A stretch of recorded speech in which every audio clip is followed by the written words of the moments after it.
The death-dealing catalogue of sin, the sins of those God abandoned. In Romans 1:28, Romans 1:29-31, NLT 29.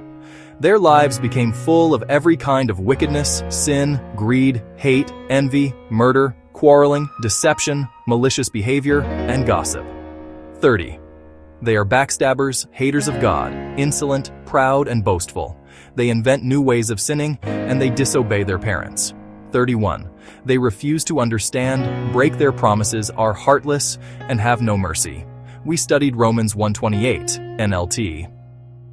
28. Since they thought it foolish to acknowledge God, He abandoned them to their foolish thinking and let them do things that should never be done. Verses 29-31 list things that should never be done, many of which, according to the law of Moses, deserve the death penalty. Romans 1:32a. The law's witness to the sins in Romans 1:29-31. In Genesis 6:5-7, we read that the Lord saw that the wickedness of man was great in the earth, and as a result, He judged the whole world through the flood. This shows how every kind of wickedness brings death to all flesh. In Genesis 2:17 and 3:19, when Adam and Eve disobeyed, God declared that sin leads to death, both spiritual and physical, showing that sin itself carries the penalty of death. In Joshua 7:1-20-25, Achan's greed and covetousness led him to take forbidden treasure, and he and his family were stoned to death, showing that greed can bring divine judgment. According to Numbers 35:20-21, if a person kills another out of hatred, he must be put to death, for hatred that leads to violence brings the penalty of death. In Genesis 37:11-26-28, Joseph's brothers, moved by envy, sold him into slavery. Their guilty consciences later recognized divine punishment, showing that envy leads to sin, deserving judgment. In Exodus 21:12, murder clearly brings the death penalty. Whoever strikes a man so that he dies shall surely be put to death. In Numbers 16:1-1-35, the rebellion of Korah and his followers showed how quarreling and strife against God's chosen servant can result in sudden death when the earth opened and swallowed them alive.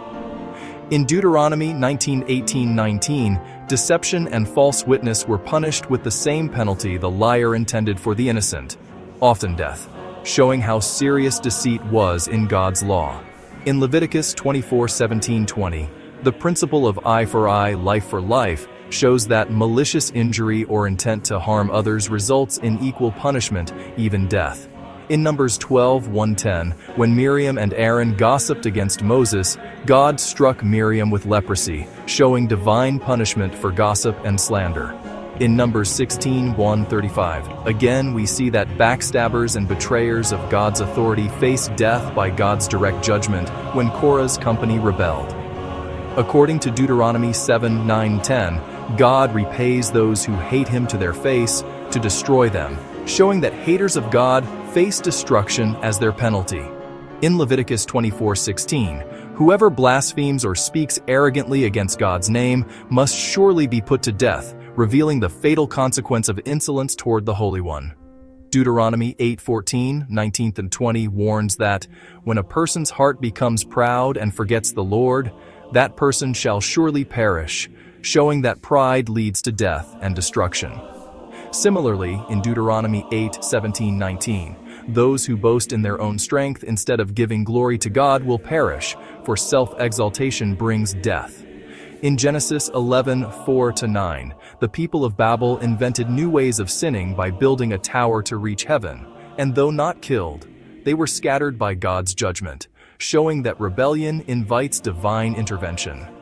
In Deuteronomy 21:18-21, a son who disobeys his parents stubbornly and refuses correction must be stoned to death, for rebellion against parents is rebellion against God. Deuteronomy 29:4-18-21 describes those who refuse to understand and turn to idols as people who will face death and exclusion from God's covenant. Numbers 30:2 and Deuteronomy 23:21-23 teach that anyone who breaks promises or vows made to God commits sin and faces divine judgment, even if not immediate death. In Deuteronomy 15:7-9, God warns against hardness of heart toward the poor, promising his curse on those who are heartless and refuse to help. Finally, in Exodus 22:21-24, the Lord declares that if his people show no mercy and oppress widows or orphans, his anger will burn and he will kill them with the sword, showing that mercilessness brings death under divine wrath.